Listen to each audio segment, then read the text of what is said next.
नमस्कार. हॅलो सह्याद्रीच्या आजच्या भागात मी रश्मी आंबेडकर आपल्या सगळ्यांचं मनापासून स्वागत करते. मंडळी, कोरोना काळ सुरू झाला आणि लॉकडाऊन हा अत्यंत एक महत्त्वाचा टप्पा किंबहुना आता जगाचा जर आपण विचार केला तर कोरोना पूर्वीचं जग आणि आता कोरोनाच्या काळातलं जग असे महत्त्वाचे दोन भाग जगाचे झालेत. आणि जेव्हा लॉकडाऊनचा काळ होता तेव्हा अनेक गोष्टींवर आपण विचार केला, कशा कशा पद्धतीने आपण स्वतःला सुरक्षित ठेवू शकतो, कोणत्या गोष्टीची आपल्याला काळजी घ्यायची आहे, या सगळ्याबद्दल वेगवेगळ्या त्यातल्या ज्या गोष्टी आहेत त्यावर आपण बोललो, चर्चा केली. त्यातला एक महत्त्वाचा भाग म्हणजे लॉकडाऊनमध्ये आपण घरी जास्तीत जास्त राहायला लागलो आणि विद्युत वापर सुद्धा या काळामध्ये त्याचा पॅटर्न थोडा बदलला. आजच्या कार्यक्रमामध्ये आपण आताचा सुद्धा जो काळ आहे त्याच्यात विद्युत सुरक्षा आपण कशा पद्धतीने सांभाळायची आहे त्याबद्दल बोलणार आहोत. आजचा आपला विषय काय आहे बघून घेऊया. आजचा आपला हॅलो सह्याद्रीचा विषयच हा आहे लॉकडाऊन आणि विद्युत सुरक्षा. कारण इतर सगळ्या गोष्टींवर बोलत असताना विद्युत सुरक्षा जी रोज आपण वापरतो ती कशा पद्धतीने सांभाळायची गोष्ट आहे किंवा सुरक्षित आपल्याला कसं राहायचंय यावर चर्चा होणं, यावर सविस्तर बोलणं ही सुद्धा खूप गरजेची गोष्ट आहे. आणि या सगळ्याबद्दलची माहिती देण्यासाठी की पॅटर्न बदललाय का, वयोगटातल्या वेगवेगळ्या मंडळींनी कशी काळजी घ्यायची आहे, कामाचं स्वरूप बदललंय, त्या अनुषंगाने विद्युत सुरक्षा कशी असायला हवी, हे सगळं सांगण्यासाठी आज तज्ञ म्हणून आपण आमंत्रित केलंय प्रकाश कुलकर्णी सरांना. नमस्कार सर, कार्यक्रमात तुमचं मनापासून स्वागत करते. सर सदस्य आहेत तज्ञ समिती राष्ट्रीय सुरक्षा परिषद भारत सरकार. त्याच्यामुळे एकंदरीतच विद्युत सुरक्षा कशी सांभाळायची किंवा कशा पद्धतीने आपण स्वतःला सुरक्षित ठेवायचंय याच्या सगळ्या बारीक गोष्टींवर सर आपल्याला खूप सविस्तर मार्गदर्शन करणार आहेत. तुमच्या मनात सुद्धा जरूर प्रश्न असतील, आम्हाला विचारा. त्यासाठी आपले दूरध्वनी क्रमांक आहेत 24908050, 24988050, 022 एसटीडी कोड. जी मंडळी मुंबईच्या बाहेरून फोन कॉल्स करणार आहेत त्यांच्यासाठी, मोबाईलच्या माध्यमातून जे बोलणार आहेत त्यांच्यासाठी.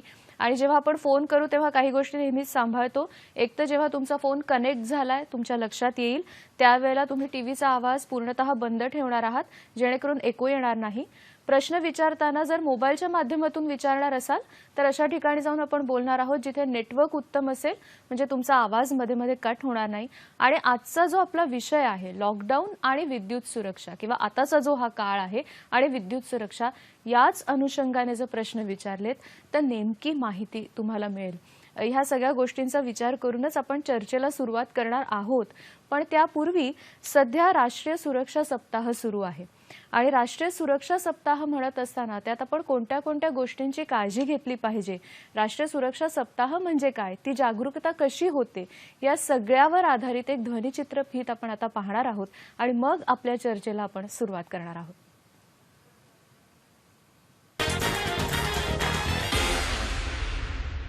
आपल्या जीवनात विजेचं अतिशय महत्त्वाचं स्थान आहे. विजेशिवाय जनजीवन याची आपण कल्पना देखील करू शकत नाही, कारण इलेक्ट्रिसिटी हा आपल्या जीवनाचा अविभाज्य घटक आहे. सर्वसामान्य लोकांचं जनजीवन सुरक्षित राहावं यासाठी विजेचा सुरक्षितरित्या वापर होणं अत्यंत आवश्यक आहे. आता दररोज बाजारात नवनवीन विद्युत उपकरणे येत आहेत आणि आपलं जीवन अधिक सुखकारक व्हावं म्हणून या उपकरणांचा आपण जास्तीत जास्त वापर करत आहोत. तथापि विद्युत उपकरणांची योग्यरित्या हाताळणी न केल्यामुळे विद्युत अपघाताने जीवितहानी होण्याचे प्रमाण दरवर्षी वाढत आहे. महाराष्ट्रात दरवर्षी सुमारे 1500 माणसे विद्युत अपघाताने दगावतात अथवा जायबंदी होतात. विद्युत शॉर्ट सर्किटमुळे आग लागून दरवर्षी कोट्यवधी रुपयांच्या मालमत्तेचं नुकसान होतं. विद्युत अपघातामुळे बरीच कुटुंब उद्ध्वस्त होतात. विद्युत उपकरणे सुरक्षितपणे हाताळण्याचे अज्ञान, बेफिकिरी अथवा अतिउत्साह हे मानवी घटकही विद्युत अपघातास तेवढेच कारणीभूत आहेत. 4 मार्च ते 11 मार्च 2021 या कालावधीत संपूर्ण भारतात राष्ट्रीय सुरक्षा सप्ताह आयोजित करण्यात येत आहे. सर्वसामान्य लोकांमध्ये विद्युत सुरक्षिततेबाबत जागरूकता निर्माण करणं हा या विद्युत सुरक्षा सप्ताहामागचा प्रमुख उद्देश आहे. कारण विद्युत शक्ती ही अशी बाब आहे की जिथे चुकीला माफी नाही. त्यामुळे या संदर्भात काम करणारे व्यावसायिक, वीज वापरणारे अथवा त्यांच्या संपर्कात जाणारे अशा प्रत्येकाला याचं गांभीर्य कळावं आणि होणारे अपघात टाळावे यासाठी हा सप्ताह आयोजित करण्यात येतो. आता या एव्ही मध्ये आपण ज्या ज्या गोष्टी बघितल्या ऐकल्या त्याचं सविस्तर स्वरूप त्यातले काही मुद्द्यांवर आपण खूप सविस्तर चर्चा करणार आहोत की विद्युत सुरक्षा ही रोज जगण्यासाठी किती महत्त्वाची आहे आणि त्यात सुद्धा लॉकडाऊन मध्ये कोणत्या गोष्टींकडे आपल्याला प्रामुख्याने लक्ष द्यावं लागले किंवा आता लागणार आहे त्याबद्दल सुद्धा आपण बोलणार आहोत। सर, पहिलाच प्रश्न मला तुम्हाला असा विचारायचा आहे की लॉकडाऊन आणि विद्युत सुरक्षा आपण जेव्हा म्हणतो आहोत तेव्हा या काळामध्ये विशेष करून लॉकडाऊन जेव्हा सुरू झालं त्या काळामध्ये विद्युत वापराच्या पॅटर्नमध्ये काही बदल झालेला दिसून आला का? कशा पद्धतीचा होता आणि तो बदल काय सांगाल तुम्ही? नमस्कार.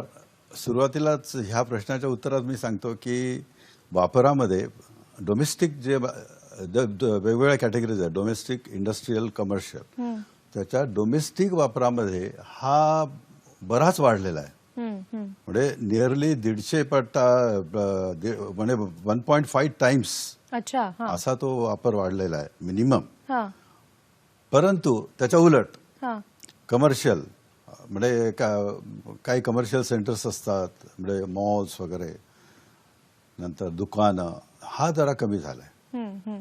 इंडस्ट्रियल काही इंडस्ट्रीज बंद होत्या आपल्या बऱ्याच दिवस. हो संपूर्ण लॉकडाऊनमध्ये इंडस्ट्रीज बंद होत्या पहिल्या लॉकडाऊनमध्ये. बरोबर. आता अनलॉकमध्ये जरी असेल आपण तरीही हा थोडासा पार्शल लॉकडाऊनच आहे. या दृष्टीने सध्या प्रिकॉशन्स घेत आहेत कारण शासनातर्फेही तसं डिक्लेअर झालेलं आहे. बरं. त्या सगळ्या रिस्ट्रिक्शन्स अप्लाय झाल्या आहेत पुन्हा. तर ह्या ह्याच्यामध्ये अजूनही इंडस्ट्रियल, कमर्शियल याचा वापर तसा कमीच आहे, पण डोमेस्टिक मात्र खूप वाढलेला आहे. कारण लोक घरीच आहेत, बरं. घरातून बाहेर पडायची सोयच नाही कुठे. सामानही घरी मागून घेतात, त्यामुळे म्हणजे काही आणायचं असतं तर माणूस बाहेर पडत होता, ऑफिसला जात होता. त्याच्यानंतर बाकीच्याही गोष्टी असतात बऱ्याच काही, त्याच्यात बाहेर पडणं हे कमी झाल्यामुळे घरातला वापर खूप वाढला आहे. तर विजेच्या वापरामध्ये एवढंच आहे की डोमेस्टिक म्हणजे कॅटेगरी वाईज जर आपण हे केला तर domestic is increased many times. बरं. यामध्ये लॉकडाऊनमध्ये सगळ्यात एक महत्त्वाचा बदल किंवा सगळ्यात मोठा परिणाम आपल्याला जाणवला ते सरांनी आता सांगितलं तसं की कामाच्या पद्धतीवर. बऱ्याच ऑफिसेसने किंवा किंबहुना सुरुवातीच्या काळात तर जवळजवळ सगळ्याच काही वगळता वर्क फ्रॉम होम ही एक पद्धती अस्तित्वात आली. काही काही ऑफिसेस आता सुरू झाली असली तरी बऱ्याच ऑफिसेसने अजूनही हेच ठरवलंय की आपण वर्क फ्रॉम होम हाच पॅटर्न ठेवणार आहोत. तर वर्क फ्रॉम होम यामध्ये विजेचा वापर आणि मग त्याने येणारी एक सुरक्षितता, कोणत्या गोष्टींची काळजी घ्यायची आहे, कशी वापरायची ही वीज, यावर सविस्तर आम्हाला तुमच्याकडून जाणून घ्यायचंय. कारण बरेच प्रश्न त्या निमित्ताने उपस्थित होतात, विशेष करून लोड येतं किंवा कसा वापरायचा, एकंदरीत कसं सगळ्या चॅनलाइज करायच्या गोष्टी, काय सांगाल? ऍक्च्युली हा वर्क फ्रॉम होम हा इलेक्ट्रिकल सेफ्टीमध्ये हे पहिल्यांदा इश्यू लॉकडाऊनमुळे आलाय. This is the first time that I have experienced. आमचे जावई, आमचे मित्र बरेचसे हे वर्क फ्रॉम होम जे करतात त्या ह्याच्यामध्ये मी जरा थोडंसं स्टडी केलेलं आहे आणि काही अनुभव सांगतो थोडक्यात. की याच्यामध्ये काय असतं की एक स्काईप गार्ड म्हणून असतो, तर त्याच्या थ्रू कनेक्शन्स घेतले असतात वेगवेगळ्या इलेक्ट्रिकल इक्विपमेंट्सला. म्हणजे त्याच्यावर असे प्लग्सही कनेक्टेड असतात, त्याच्यावर एक्सटेन्शन बोर्ड असतो. तर ते कनेक्ट करताना ती जी कनेक्टिंग वायर जी असते, म्हणजे असा जो प्लग असतो, हा मी प्लग दाखवतोय, हा जो भिंतीवर कनेक्ट केलेला असतो आणि याच्यातनं आता इथं याच्यावर 15 एम्पियर आणि 5 एम्पियर दोन्ही कनेक्शन्स आहेत. तर हे घेताना ती जी केबल असते तर ती केबल कशी असते ही काळजी घेतली जात नाही त्यांच्याकडनं. नॉर्मली काय नॉन टेक्निकल लोक असतात, नॉन इलेक्ट्रिकलही असतात.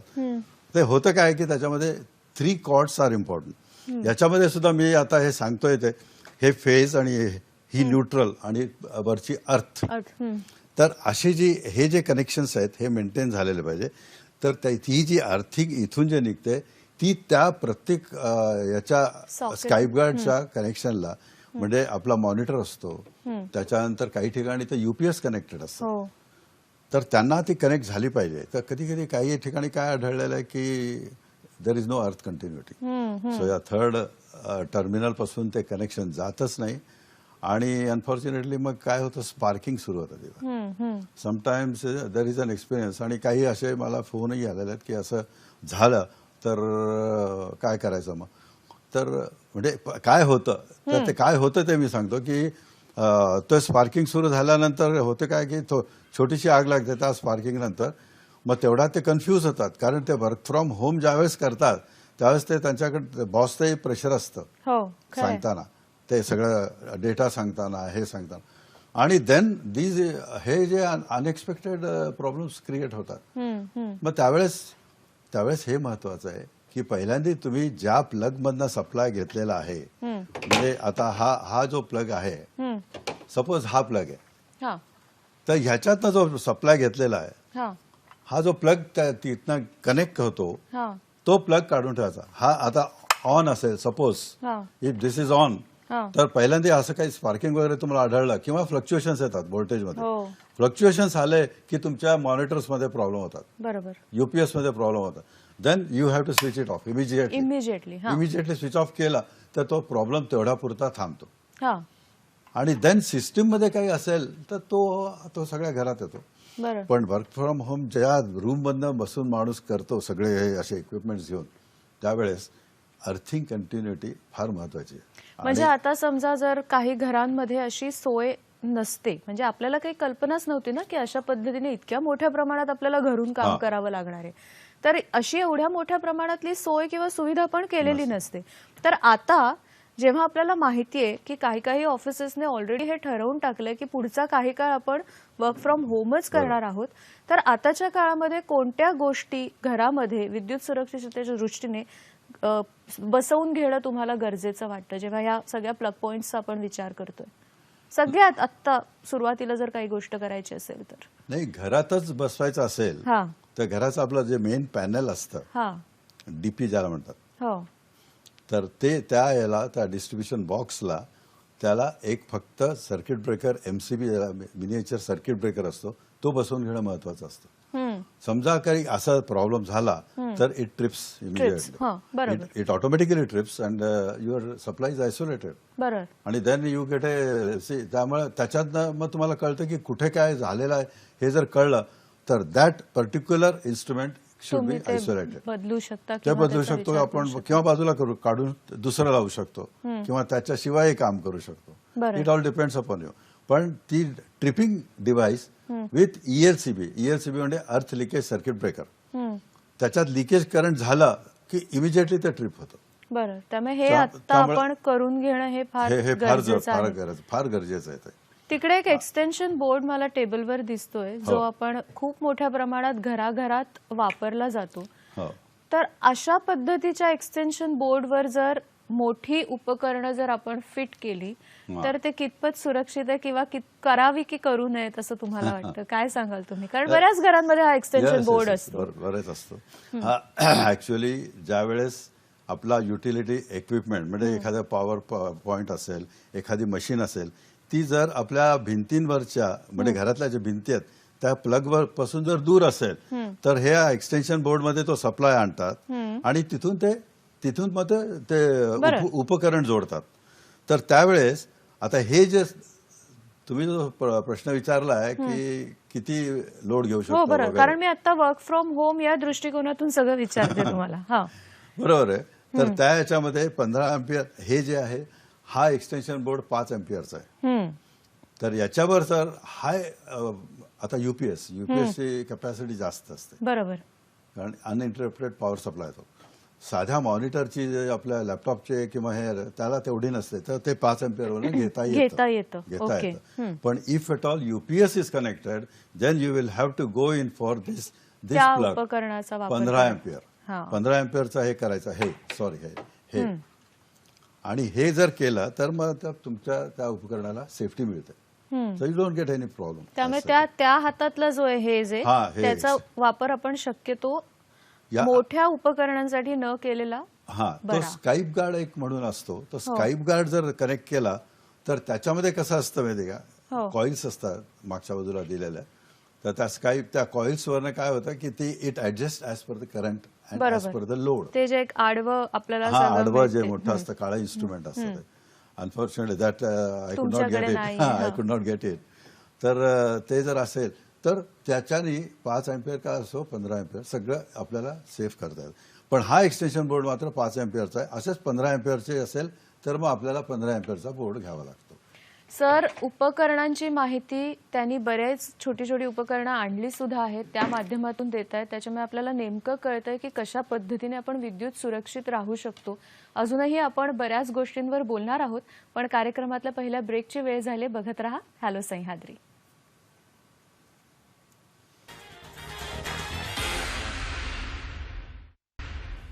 ब्रेकनंतर कार्यक्रमामध्ये स्वागत. लॉकडाऊन आणि विद्युत सुरक्षा या विषयावर आज आपण बोलतो आहोत. प्रकाश कुलकर्णी सर आपल्याला या सगळ्याची माहिती देत आहेत. वर्क फ्रॉम होम या पॅटर्नबद्दल आपण बोलत असताना सर, हे तर झालं कम्प्युटर किंवा त्याच्याबरोबरची सगळी जी उपकरणं आहेत त्याचा वापर करून जे वर्क फ्रॉम होम होतं ते. पण वर्क फ्रॉम होम मध्ये बऱ्याचदा तुमच्या ऑनलाईन मीटिंग्स असतात किंवा लाईव्ह डिस्कशन्स असतात आणि त्यावेळेला सुद्धा एक वेगळ्या प्रकारचा सेटअप तुम्हाला घरात करावा लागतो. तर त्यावेळेला सुद्धा हीच काळजी घ्यायची का त्याच्यासाठी थोडंसं वेगळं आपण अजून काही जागरूकता त्याच्याबद्दल सांभाळायला पाहिजे? काय वाटतं तुम्हाला? नाही, त्याच्यासाठी आपला मेन इलेक्ट्रिक सप्लाय पासून जी वायर्स जे सर्किट्स गेलेले असतात ते चेक करावं लागतात. ते आपले व्यवस्थित आहे का, वायर्स बरोबर आहेत का. त्याच्यानंतर ते ह्या भिंतीवरचे जे प्लग्स असतात, स्विचेस प्लग्स, ते समजा त्यांची पोझिशन समजा ते लूज असेल. आता हा जो प्लग दाखवला मी, हा दाखवताना हा लूज आहे का. आणि आपण ज्यावेळेस वापरतो, बेसिकली आपण ज्यावेळेस वापर करतो कुठल्याही उपकरणाचा, त्यावेळेस वापर करताना आता ज्यावेळेस ऑन करतो, हे साधी गोष्ट आहे आणि बरेच लोकांच्या लक्षात येत नाही. हे ज्यावेळेस ऑन करतो आपण स्विच आणि ऑफ करतो दोन्ही, तर त्यावेळेस ना असे साईडला प्रेस करून ही प्रिकॉशन या लॉकडाऊनमध्ये फार महत्वाची. मी माझ्या बाकीच्या एव्ही प्रोग्राममध्ये सुद्धा हे सांगितलं होतं की ह्याच्यात बरोबर सेंटरला प्रेशर द्यायचं. अच्छा. हां. तरच त्याच्यात काय होतं, त्याचे स्प्रिंग्स असतात आत, कॉन्टॅक्ट्स असतात, तर त्याच्यावर ते लूज होऊन त्याच्यात स्पार्किंग होऊ शकतं.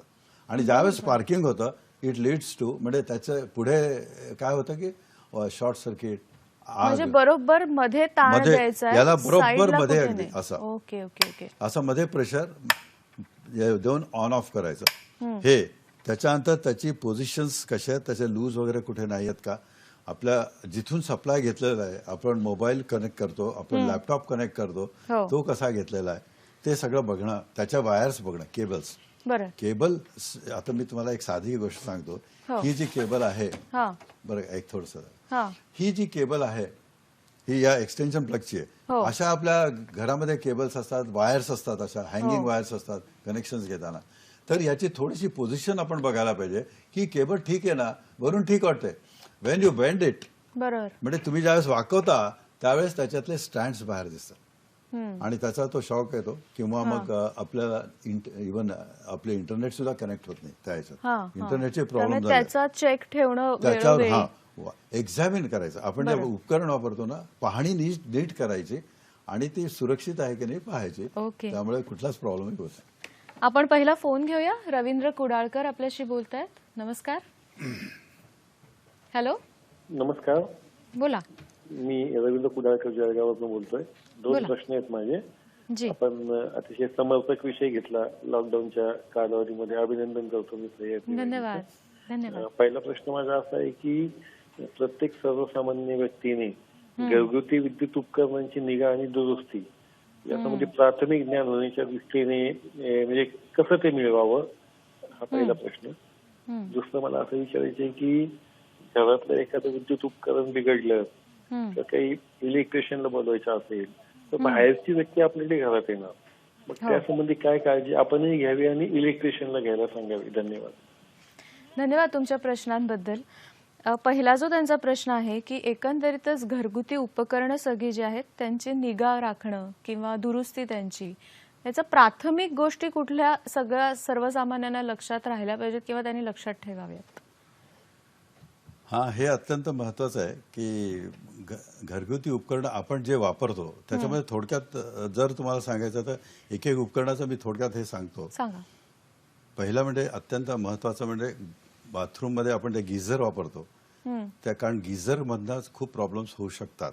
इन्स्टंट गिझर, त्याच्यामध्ये एक इन्स्टंट गिझर, कुडाळकर तुम्ही जे विचारलं त्या बाबतीत मी सांगतो की इन्स्टंट गिझर आणि हे जे वापरताना तेच मी पुन्हा हे दाखवतो की अशा प्लगमधनं त्याचा सप्लाय गेलेला असतो आणि हे जे कनेक्ट करतो आपण गिझर किंवा कुठलंही उपकरण असो, हे नॉर्मली अशा कनेक्शन्स असतात.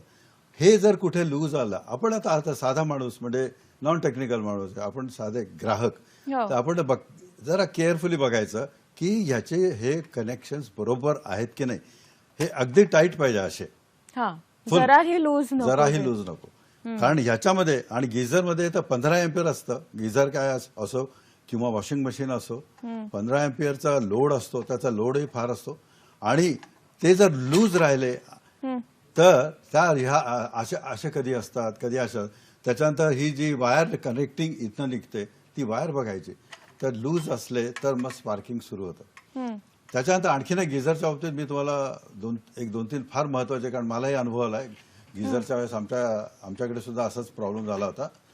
गिझर ऑन करून माणूस टेलिफोनवर बोलतो, बाहेर पेपर वाचत बसतात, गिझर आपलं चालू आहे. इन्स्टंट गिझर सांगतो मी, नॉट स्टोरेज टाईप.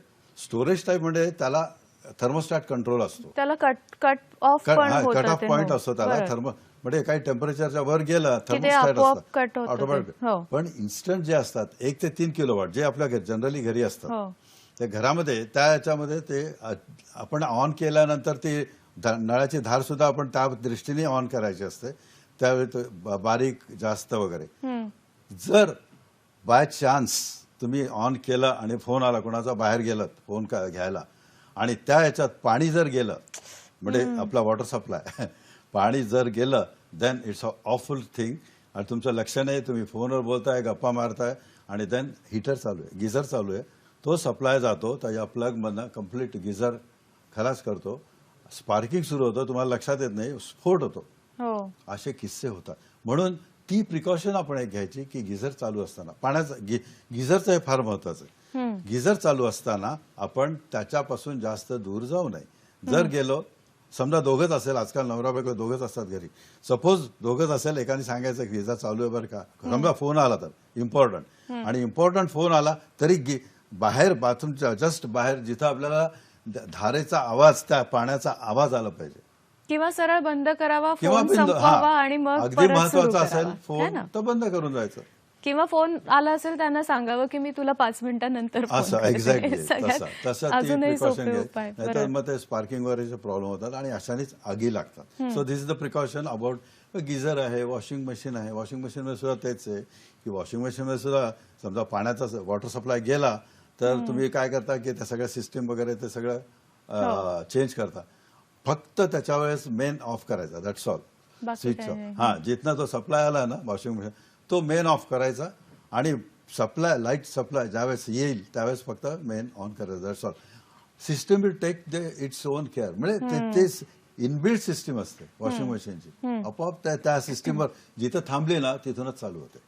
त्यांनी दुरुस्तीचा सर प्रश्न विचारला. निगा तर आपण बऱ्याच गोष्टींची राखू शकतो, पण दुरुस्ती, विद्युत सुरक्षा आणि घरगुती स्तरावर करता येणारी दुरुस्ती, ह्याच्यात तुम्हाला काय, म्हणजे मला असं विचारायचं की ह्याच्यातनं धोका जास्त निर्माण नाही का करत आपण, की आपल्याला जर काही माहीत नसेल त्यातलं आणि आपण जर दुरुस्त करायला गेलो तर त्यातनं धोका जास्त संभवतो ना. अगदी खरं आहे. त्याच्याबद्दल तुम्ही काय सांगाल? आता याच्यामध्ये दुरुस्ती म्हणजे जर तुम्ही इलेक्ट्रिकलचं थोडंसं नॉलेज असेल एक्झॅक्टली, तर तुम्ही थोडंसं बेसिकली बघू शकता. परंतु आता पण सगळ्यांनाच नॉलेज असतं असं नाहीये. एका लेमॅनच्या दृष्टीने मी सांगतो की हे एक टेस्टर मी आणलेलं आहे. तर this is a line current tester. हे असं करंट टेस्टर एक राहू द्यावं प्रत्येकाने घरी, आणि ते पाहावं. सपोज असं काही वाटलं की बाबा या गिझर आपल्याला काही डाऊट आहे, पाणी गरम होत नाहीये, पण तरी डाऊट आहे, म्हणजे मग तरी लाल दिसतंय, ते जस्ट टेस्ट द करंट, म्हणजे तिथं करंट सप्लाय करंट येतोय का हे बघायचं. आणि नाही, आता तुम्ही दुरुस्तीचं बघा, दुरुस्ती, कारण इलेक्ट्रिशियन नाहीये, कारण लॉकडाऊन आहे, इलेक्ट्रिशियन येऊ शकत नाही आणि आपणही बाहेर जाऊ शकत नाही. मग अशा वेळेस तो डिस्कनेक्टच करायचा. तो जो सप्लाय आहे, हा ज्या असा प्लग मधला जो सप्लाय जातो, तर हा प्लग काढून ठेवायचा. एक तर ऑफ करायचं आणि हा काढून ठेवायचा. म्हणजे शक्यतो आपण आपली Isolate आपली दुरुस्ती करायला जायचं नाही, कारण दुरुस्ती त्याच्यात करायला धोका नाही, जास्त हे येतो. जमणं शक्यच नाहीये. खरंय. हे कोणाला असं घरी करणं जमणं.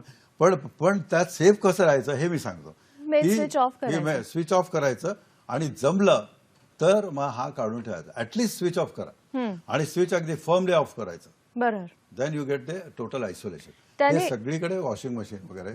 त्याने दुसरा प्रश्न विचारला होता की समजा जर इलेक्ट्रिशियनना आपल्याला घरी बोलवायचं असेल आणि ते जर येऊ शकणार असतील, आताच्या काळामध्ये बऱ्यापैकी ते होतंय, तर मग कोणती सुरक्षा कोविडच्या दृष्टिकोनातून आपल्याला घेतली पाहिजे, काय सांगाल तुम्ही?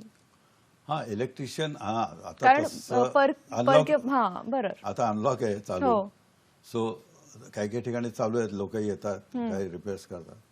तर इलेक्ट्रिशियनला आपण बोलावलं तर त्या पहिल्यांदी त्याला आत आपल्याकडे एंट्री सॅनिटाईज करून द्यायला पाहिजे. कम्प्लीट सॅनिटाईज करून त्याची एंट्री घ्यायची. त्याच्यानंतर हँडग्लोव्ज नसेल तर त्याला हँडग्लोव्ज सहित काम करायला सांगायचं. अच्छा. आपल्याकडे असेल स्पेअर तर आपल्याला हँडग्लोव्ज द्यायचे त्यांना. आम्ही करून घेतलंय तसं. हा. तर आणि कारण काय हँडग्लोव्ज वापरल्याने एकतर कोविडची सुरक्षा मिळते आणि करंटची मिळते. रबर असतं ना ते. म्हणजे इलेक्ट्रिकल इंजिनिअरिंग मध्ये सुद्धा हे सांगितलेलं आहे की सेफ्टीच्या दृष्टीने तुम्ही हँडग्लोव्ज घालून काम करा. लाईनमॅन पोलवर चढतात ते हँडग्लोव्ज घालून चढतात. तर ते महत्वाचं आहे. आणि दुसरं असं की ते काम झाल्यानंतर सुद्धा तो येऊन गेला तिथं टच करतो तिथं आपण सॅनिटाईज करून घ्यायचं. दिस इज द मॅक्सिमम. तुम्ही सॅनिटाईज करून घ्यायचा हा आता काढलाच विषय, तर मला असं विचारायचं आहे की सॅनिटाईज ही उपकरणं कशी करायची, तो पण एक खूप मोठा संभ्रम आहे. कारण तुम्ही त्याच्यावर डायरेक्ट स्प्रे तर मारू शकत नाही. मग ती सॅनिटाईज कशी करायची ही उपकरणं, जर करायची वेळ आलीच तर? बऱ्याच ठिकाणी आपण जातो काही वेळेला जिथे ही उपकरणं असतात आणि ती सॅनिटाईज करायची वेळ येते. कशी करायची मग ही सॅनिटाईज? स्प्रे मारू शकत नाही मी म्हटलं तसं. डायरेक्ट उपकरणावर स्प्रे मारूच नाही कधीच. असं हातावर घ्यायचं. दोन्ही आपल्या हातावर घ्यायचं. म्हणजे त्या इलेक्ट्रिशियनने हातावर घ्यायचं, ते स्प्रे हे करायचं हातावर आणि त्याच्यामध्ये ते उपकरण घ्यायचे. डायरेक्ट उपकरणावर स्प्रे कधीच करू नये. आता तो समजा हे घेऊन आला आणि हे बसवायचंय, याच्यावर जर मारलं तर ते आत जातं ते. एक्झॅक्टली. त्याच्यानंतर आपण मोबाईलवर सुद्धा तसं करतो. मोबाईल साफ करताना कसं करतो की मोबाईलवर स्प्रे मारायचा नसतो. तर मोबाईल सुद्धा असा हे करून त्याला खालून आणि वरून असं पॉलिश करायचं असं मोबाईलला. That is a proper way of spraying, sanitising. तर तेच आपल्या उपकरणाच्या इव्हन वायर्स वगैरे सुद्धा आपण तशाच सॅनिटाईज करू शकतो. वायर्सवरही आता हे प्लग्स आहेत. हे प्लग्सला सुद्धा असं आपण हातात घेऊन असं त्याला असं जस्ट रब करायचं. That's all. पण म्हणजे हातानेच केलं तरी चालेल का कुठलं कापड वगैरे घरात असेल त्याच्यावर घेऊन? कापूस. ओके. कापूस वगैरे कापड नाही, पण कापूस चिकटतो. एक्झॅक्टली. आणि कापड एक अननेसरी आपलं स्किन हे सगळ्यात बेस्ट असते. स्किनवर घ्यायचं आणि हे असं करायचं. आम्ही बऱ्याच वेळेस असे केलेले आहेत लोक प्रॅक्टिकली. आणि मग ते थोडा वेळ तसंच ठेवून लेट इट बी ड्राय आणि मग आपण त्याचा then it should be installed on the spot. म्हणजे त्याच्यावर जागेवर लावा. ओके. फोन घेऊया पुढचा. श्रीकृष्ण पाडगावकर आपल्याशी बोलतायत. नमस्कार. हॅलो. नमस्कार. नमस्कार, बोला. माझे 3 प्रश्न आहेत. बोला. पहिला प्रश्न असा आहे की बऱ्याच वेळा वृत्तपत्रामध्ये ऐकायला मिळतं की फ्रीजला हात लागला आणि शॉक लागून त्या व्यक्तीचा मृत्यू झाला. तर या बाबतीत काय घडलेलं असतं? दुसरा प्रश्न असा आहे की बरेच लोक चार्जिंग चालू असताना. ओके. फ्रीज बद्दल त्यांनी सांगितलं. काय सांगाल तुम्ही की हात लागला आणि करंट आल्यासारखं होतं, शॉक लागतो आणि मग कधी कधी होत्याचं नव्हतं होतं, तर नेमकं काय झालेलं असतं त्यावेळेला? आपल्या विद्युत उपकरणांमध्ये फ्रीज हा आत्मा आहे. म्हणजे फ्रीज हा अत्यंत महत्वाचा आपल्या घरच्या ह्याच्यात.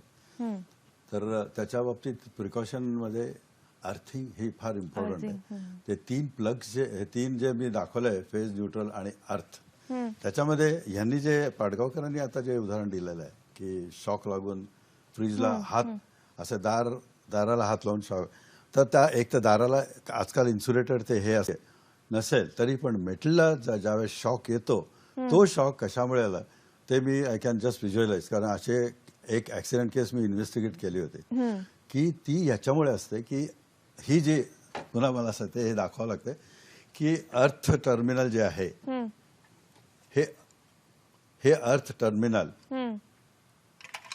त्याच्यानी त्यांनी फक्त तो फ्रीज दोन दोन याच्यावर कनेक्ट केलेला आहे, फेज न्यूट्रल, हा म्हणजे सप्लाय मिळतो बरोबर. पण सेफ अर्थिंग नाही मिळत. सो दी अर्थिंग इज ते तिथपर्यंत जातच नाही, अर्थिंग नाही आहे. हा अर्थिंग तो नसल्यामुळे लूज बसलेला असतो हा. तो. हम्म. अर्थिंग नाही, काही काही याच्यामध्ये काय असतं की ते अर्थिंग ही नसते, केबलमध्ये 3 वायर्स असतात, 3 स्टँड, फेज न्यूट्रल आणि अर्थ, तर ती अर्थ नेलेलीच नसते काही काही याच्यात. अच्छा. Unfortunate, very unfortunate. तर अशा ह्याच्यामध्ये असे दुर्दैवी अपघात घडतात आणि अशा याच्यातच आम्ही डिफॉल्टरला मग आम्ही प्रॉसिक्युशन केलं होतं. एक्झॅक्टली. खरं बघायला गेलं तर हे सगळं एका रात्रीत होत नाही. ही सगळी उपकरणं आपल्याला काही दिवस अगोदरपासून सांगत असतात की काहीतरी प्रॉब्लेम आहे, काहीतरी प्रॉब्लेम आहे. त्याच्याकडे लक्ष देणं पण तितकंच गरजेचं आहे. ह्यावर आपण बोलूया, पण कार्यक्रमात पुन्हा एकदा एका ब्रेकची वेळ झाली. बघत राहा हॅलो सह्याद्री.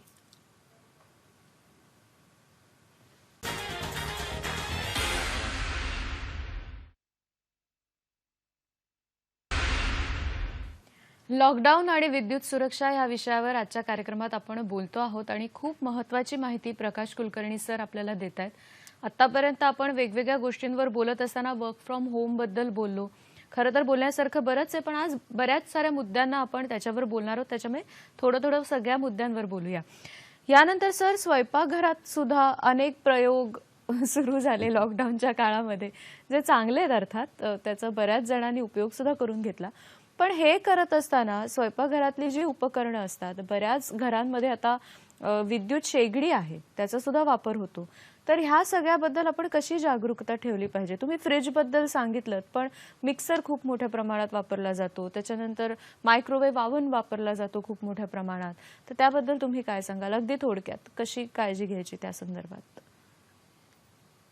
स्वयंपाकाच्या फ्रीज बद्दल मी जे आता बोलत होतो त्यावेळेस त्याच्यात थोडंसं सांगायचं असं आहे की फ्रीज हा भिंतीपासून, आणि कुठले उपकरण, मिक्सर असो, मायक्रोवेव्ह असो, शेगडी असो विजेची, भिंतीपासून 2 ते 3 इंच अंतरावर पाहिजे. अच्छा. पुढे क्लिअरन्स तेवढा पाहिजे. ते भिंतीला टेकून जर कुठली असेल तर ह्या कॉइल्स वगैरे ज्या हिट होतात ना, त्याच्यात ते ती अशी एक भिंत निर्माण होते याची. ओके. आणि देन इट कॉजेस, म्हणजे त्याच्यामुळे मग हे होतात, प्रॉब्लेम्स क्रिएट होतात. त्यामुळे नेहमी अंतर पाहिजे.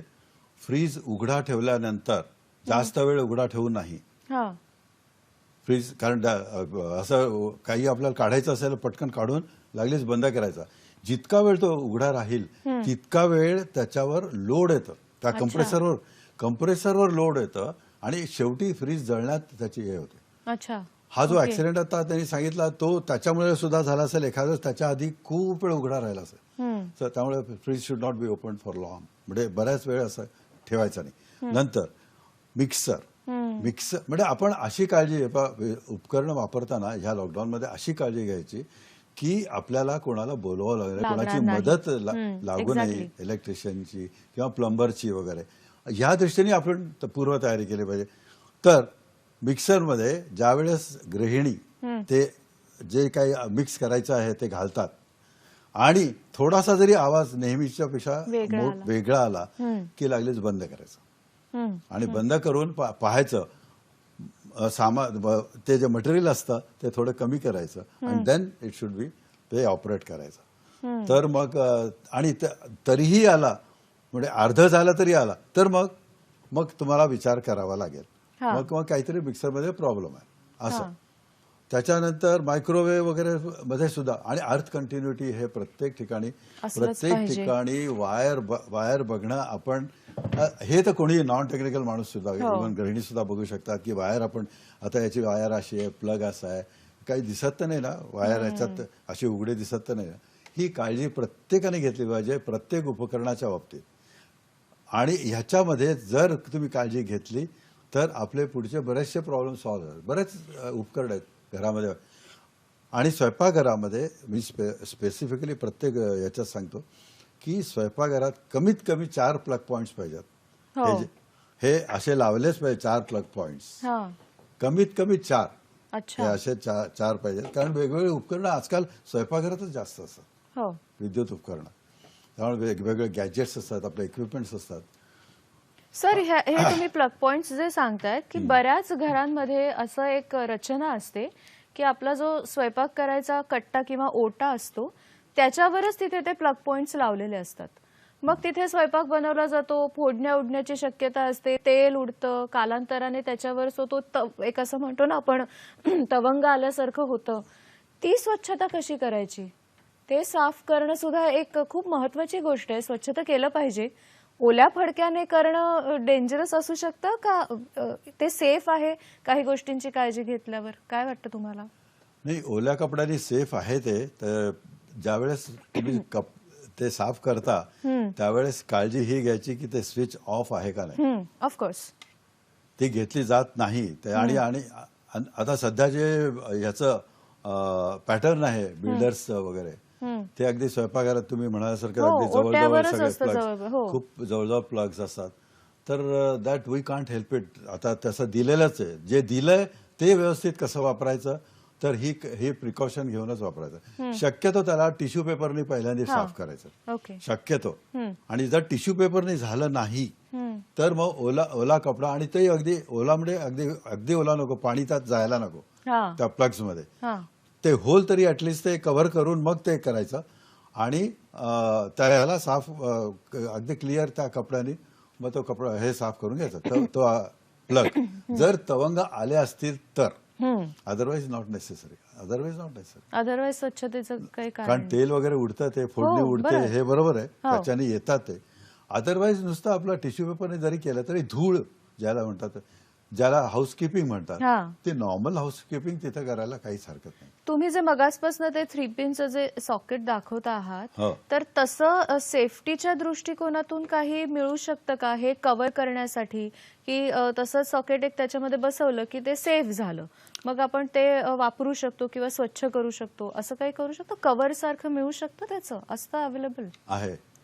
त्याला शटर टाईप प्लग्स म्हणतात.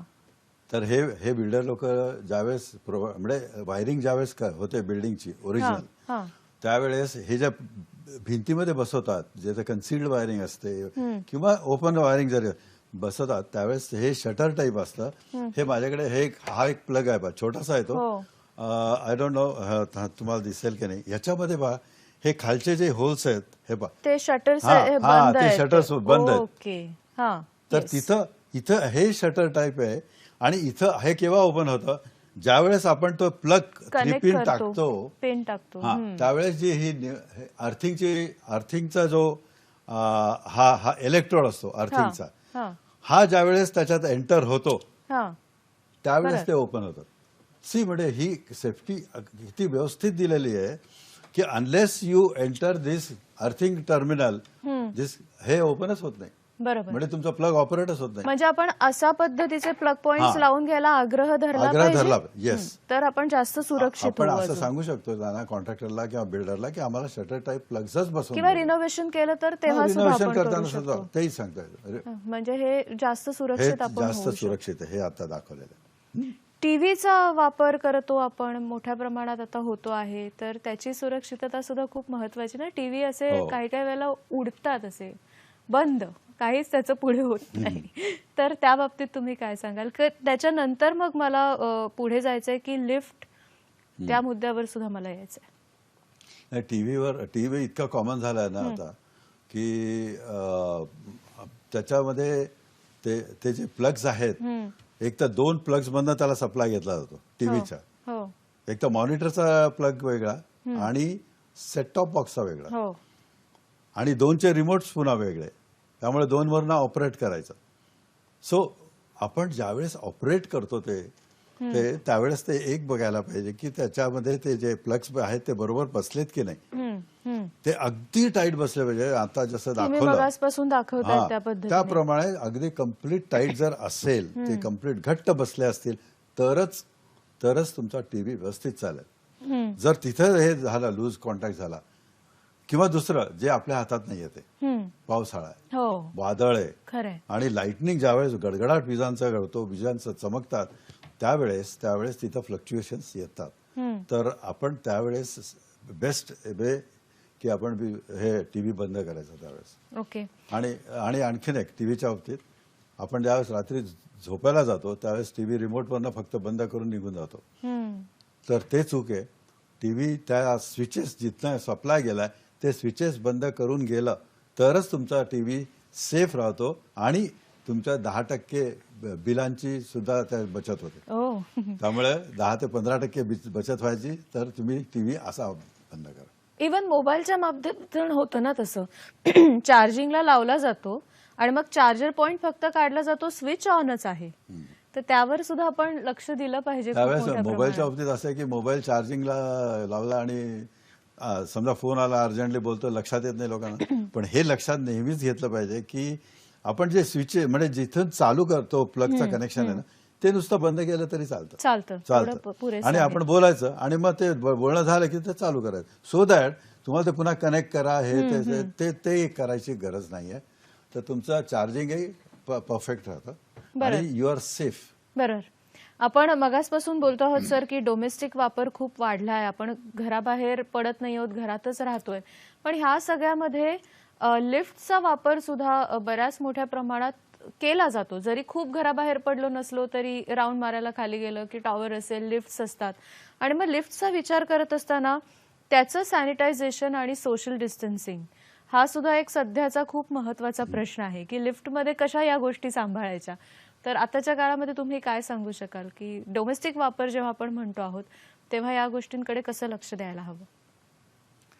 लिफ्टच्या बाबतीत काही याच्या बाबतीत नियम जे आहेत आता ऍक्च्युली लिफ्टच्या बांधलेल्या असतात प्रत्येक ठिकाणी लिफ्टच्या क्रिएट केलेल्या असतात. त्या लिफ्ट ऍक्ट 39 आणि लिफ्ट रूल्स 1958 याच्याप्रमाणे केलेले असतात. परंतु ऑपरेशन जे ते असतात प्रत्येक सोसायटीमध्ये आता सोसायटी इट डिफर्स म्हणजे फरक असतो. आता काही सोसायटीत 5 माणसांची लिफ्ट असते, छोटी असते लिफ्ट. काही सोसायटीत 10 माणसांची असते. टॉवर्स आहेत, टॉवर्समध्ये 2-2, 3-3 लिफ्ट असतात. काही 5ही असतात, खूप मोठे टॉवर्स असतात. ओके, पण त्याच्यामध्ये जी लिफ्टची कॅपॅसिटी आहे ती कॅपॅसिटी बघून आपण सोशल डिस्टन्सिंग ऑब्झर्व केलं पाहिजे असं मी ठामपणे प्रत्येक प्रोग्राममध्ये सांगतो. आता कसं तर ते थोडक्यात असं की सोसायटीने एक नियम केला पाहिजे. आता 5 माणसांची लिफ्ट आहे, आता आमच्याकडे 5 माणसांची लिफ्ट आहे, तर त्याच्यात एका वेळेस एकाच माणसाने जायचं.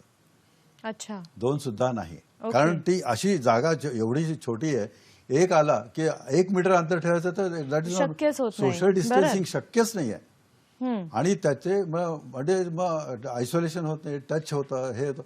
ते अवॉइड करण्यासाठी ते सोशल डिस्टन्सिंगसाठी 5 माणसाची असे 10 माणसांची 2 persons only 2 persons be allowed. हे त्या सोसायटीच्या सेक्रेटरीनी ते नियम मॅनेजमेंट कमिटीने नियम केला पाहिजे आणि त्यांनी तसंच ते ऑब्झर्व केलं पाहिजे स्ट्रिक्टली. आणि त्यांनी सिक्युरिटी गार्ड जो असतो वॉचमन किंवा सिक्युरिटी गार्ड त्यांनी सुद्धा ते ऑब्झर्व केलं पाहिजे.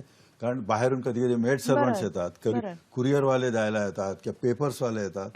तर त्यांनी सुद्धा एका वेळेस किती आता समजा 10 माणसांची लिफ्ट आहे तर फक्त 2च अलाव करायचे, बाकीच्यांना जाऊ द्यायचं नाही. नंतर सॅनिटायझिंग ग्राउंड फ्लोअरला जिथं लिफ्ट सुरू आहे तिथं एक बाहेर सॅनिटायझर लावायचा, त्यांनी सॅनिटाईज करूनच आत एंटर करायचं. त्याच्यानंतर तो कारण प्रत्येक बटनाला त्याला स्पर्श करावा लागतो, जिथं प्रत्येक जण असं करतोच जिथं जायचं तिथं त्या लँडिंगला. तर ते केल्यानंतर बाहेर आल्यानंतर पुन्हा तिथं हे करायचं, मशीन लावायचं, सॅनिटाईज करायचं. आपला हात बिफोर अँड आफ्टर सॅनिटाईज करायचं. ही काळजी आणि social distancing is very important about lifts. बरोबर. आणखीनही 2 महत्वाचे मुद्दे आहेत. कन्सिल्ड वायरिंग बद्दल सरांना विचारायचंय आणि दुसरं मगाशी जे सरांनी सांगितलं की ट्रिपिंग पॉइंट्स घरामध्ये असणं ही काळाची गरज आहे का याबद्दल सुद्धा विचारायचंय. पण एका ब्रेकची वेळ झाली. बघत रहा हॅलो सह्याद्री.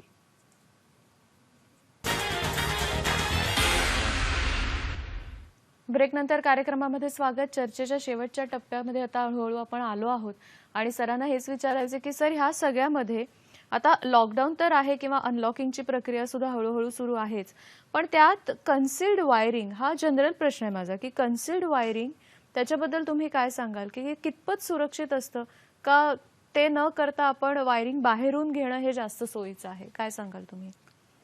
तसं जर म्हटलं तर कन्सिल्ड वायरिंग ही फक्त डेकोरेटिव्ह दृष्टीने त्याला खूप महत्व आहे. आजकाल म्हणजे डेकोरेशन, एस्थेटिक सेन्स या दृष्टीने ते कन्सिल्ड वायरिंग लोकांना वाटतं वायरिंग नको दिसायला, पण ती जितकी दिसली तितकी ती सेफ असते. तुम्ही सेफ आहात True. पुढे. बरोबर. त्या दृष्टीने बाहेरून वायरिंग केलेली आणि आजकाल बाहेरून वायरिंग करायला जे ॲपरेटस आहेत, ज्या वायर्स आहेत, त्याचे ते ज्या एन्क्लोजर्स आहेत, पीव्हीसी केसिंग कॅपिंग, हे इतके सुंदर सुंदर असतात, खरं आहे. हा, बाहेरून ते सुद्धा इतकं छान दिसतात. त्यामुळे कन्सिल्ड वायरिंग ॲटलिस्ट मला तरी सेफ वाटत नाही कुठेही. पण त्याच्यामध्ये काही प्रॉब्लेम जर झाला तर तुम्हाला कम्प्लीट ते खोदत जावं लागतं, कम्प्लीट ते संपूर्ण. आणि जॉईंट्स फक्त जॉईंट्सला, कधी कधी जॉईंट्सला फक्त ओपन करून चालत नाही. यू हॅव टू कम्प्लिटली ते तुम्हाला संपूर्ण ती वॉल हे करत बसावं लागतं. बरोबर बरोबर. त्यामुळे कन्सिल्ड वायरिंग ॲटलिस्ट याच्यासाठी तरी सेफ्टीसाठी मी ॲडवाइस करत नाही. म्हणजे कधी कधी काम छोटं असतं पण कन्सिल्ड वायरिंगमुळे ते वाढण्याची आणि वाढण्याची लांबण्याची शक्यता शक्यता जास्त असते. सर, ह्या संदर्भात तुम्ही पुस्तकं सुद्धा लिहिलेली आहेत या सुरक्षिततेसंदर्भात, तर त्याच्याबद्दल सुद्धा मला जाणून घ्यायला आवडेल. आणि अगदी जाता जाता अपघातांबद्दल सुद्धा तुमच्याकडनं, म्हणजे कसं आपण जागरूक राहायला पाहिजे, या दोन्ही गोष्टींबद्दल जाणून घ्यायला आवडेल तुमच्याकडून. मी 2 पुस्तकं लिहितात. एक इंग्लिशमध्ये हे पुस्तक आहे, electricity loss, consumer rights and safety. बर. हे पुस्तक मी लिहिलेलं आहे आणि हे साधारण 5-6 वर्षापूर्वी हे पब्लिश झालंय. त्याच्यानंतर ह्याची हे नंतर मराठीमध्ये तोच मानवी जीवन आणि विद्युत सुरक्षा हे मॅजेस्टिकने काढलेलं आहे. अच्छा.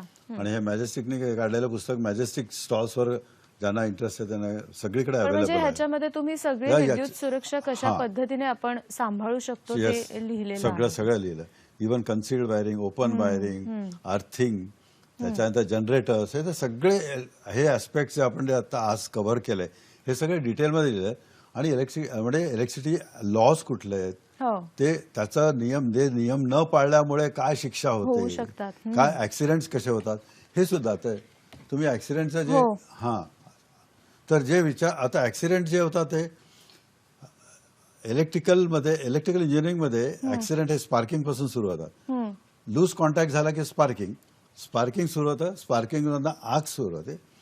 आणि सपोज स्पार्किंग मधनं आग नाही झाली सुरू, तर त्या स्पार्किंग मधनं त्या ॲपरेटसमध्ये करंट येतो आणि तुम्ही जर त्या उपकरणाला हात लावला. जर स्पर्श केला तर यू गेट अ शॉक. तर तो शॉक लागल्यानंतर मग नॉन फॅटल असे ऍक्सिडेंट्स होतात. तर असे बरेचसे ऍक्सिडेंट्स आम्ही इन्व्हेस्टिगेट केलेले आहेत. काही म्हणजे ओव्हरहेड वायर्सना सुद्धा, आता मुंबईमध्ये ओव्हरहेड वायर्स जास्त नाही आहेत, पण मुंबईच्या बाहेर ज्यावेळेस आपण जातो त्यावेळेस सगळ्या ओव्हरहेड वायर्स असतात. बरोबर. कारण ते सिस्टीम, इलेक्ट्रिकल डिस्ट्रीब्युशन सिस्टीम प्रत्येक कंपनीची तशी असते. हा. तर त्या ह्याच्यात मध्ये ओव्हरहेड वायरला स्पर्श करून तिथेही असे अपघात घडलेले आहेत. तसंही ते मी याच्यात केस स्टडीज आहेत ऍक्सिडेंटच्या या माझ्या पुस्तकांमध्ये. त्याच्यातनंही बरंचसं आपल्याला मिळू शकतंय, माहिती मिळेल. मिळेल.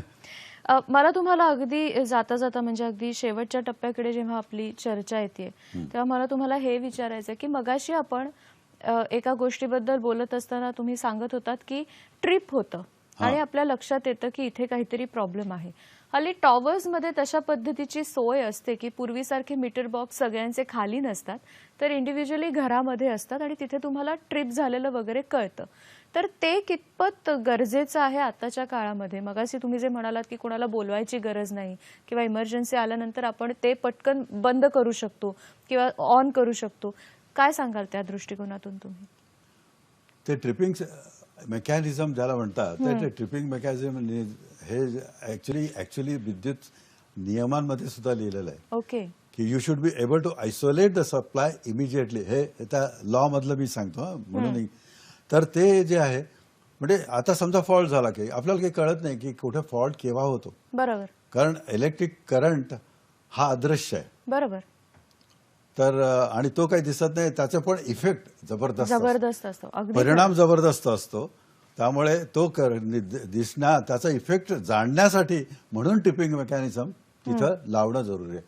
तर आपल्या याच्यामध्ये मेन पॅनल जे असतो, ज्याला जिथं मागे अगदी फार जुन्या जमान्यात ते असे कटआउट्स वगैरे बसवायचे, आता तिथं दॅट इज रिप्लेस, ते सगळं रिप्लेस होऊन आता MCBs म्हणतात त्याला. हो MCB panel along with ELCB म्हणजे अर्थ लिकेज सर्किट ब्रेकर्स आणि बाकीचे जे छोटे छोटे ब्रेकर असतात, हो. प्रत्येकाच्या कॅपॅसिटी प्रमाणे आणि प्रत्येक रूम म्हणजे बेडरूमचं वेगळं. कनेक्शन बरं, वेगळं, बरं. गिझरचं कनेक्शन वेगळं, त्याचं कटआउट वेगळं, त्याचा ब्रेकर वेगळा. आता समजा ब्रेकर आपला गिझरचा प्रॉब्लेम झाला आणि गिझरच्या मध्ये काही हे झालं तर तो गिझरचाच ट्रिप होतो. तो बरं. ट्रिप होतो ब्रेकर आणि देन बाकीचा सप्लाय इंटॅक्ट राहावं. पण आता बाकीच्या आपल्या सिस्टीम मध्ये म्हणजे मोठं टॉवर आहे तुम्ही जे म्हणालात ते टॉवरमध्ये समजा बाकीच्या वायरिंगमध्ये प्रॉब्लेम आला किंवा कुठे आग लागली तर आपल्या ह्याच्यात येऊ नाही, आपला सप्लाय तरी निदान सेफ राहावा म्हणून ती ट्रिपिंग मेकॅनिझम म्हणजे हे MCBs त्या कॅपॅसिटी प्रमाणे देणं अत्यंत आवश्यक आहे. सगळ्याच गोष्टींवर आज आपण चर्चा केली. बरेच मुद्दे असे आहेत ज्याच्यावर अजूनही सविस्तर चर्चा होऊ शकते. पण सरांनी जे आतापर्यंत सांगितलं त्याच्यातनं एक मुद्दा खूप महत्वाचा असा निघतो की ही सगळी उपकरणं जर काही त्याच्यामध्ये प्रॉब्लेम असेल तर आपल्याला त्याची आधी पूर्वसूचना देतात. कुठेतरी तिथे करंट आल्यासारखं होतं किंवा स्पार्क आल्यासारखं होतं आणि त्याच वेळेला आपण काहीतरी उपाययोजना करणं हे अत्यंत गरजेचे असते, तर आपण विद्युत सुरक्षित पूर्णतः राहू शकतो. आजच्या कार्यक्रमातून बरीच माहिती आपल्याला मिळाली. निश्चितच कसा वाटला कार्यक्रम जरूर सांगा. त्यासाठी वेगवेगळी माध्यमं आहेत. तुम्ही फेसबुक पेजला व्हिजिट करू शकता www.facebook.com/dd Sahyadri. Hello Sahyadri 20@gmail.com आपला ईमेल ID आहे. मेल पाठवा आम्हाला. आज रात्री 11 वाजता हा कार्यक्रम तुम्ही पुन्हा बघणार आहातच. त्यानंतर युट्यूबवर तुम्ही हा कार्यक्रम बघू शकता www.youtube.com/dd सह्याद्री आणि तिथल्या कमेंट्स बॉक्समध्ये तुमच्या कमेंट्स जरूर नोंदवा आणि @dd सह्याद्री आपलं ट्विटर हँडल आहे. ट्विट करा आणि आम्हाला सांगा कसा वाटला आजचा कार्यक्रम. सर तुम्ही इथे आलात आणि आम्हाला खरंच खूप छान माहिती दिलीत कारण ही खूप गरजेची होती आताच्या काळामध्ये. तुमचे मनापासून आभार मानते मी. धन्यवाद तुमचे सुद्धा सह्याद्री वाहिनीचे धन्यवाद. धन्यवाद आणि आपण नव्या विषयासह नव्या कार्यक्रमात भेटणारच आहोत. आज मात्र आपण इथेच थांबतोय. नमस्कार.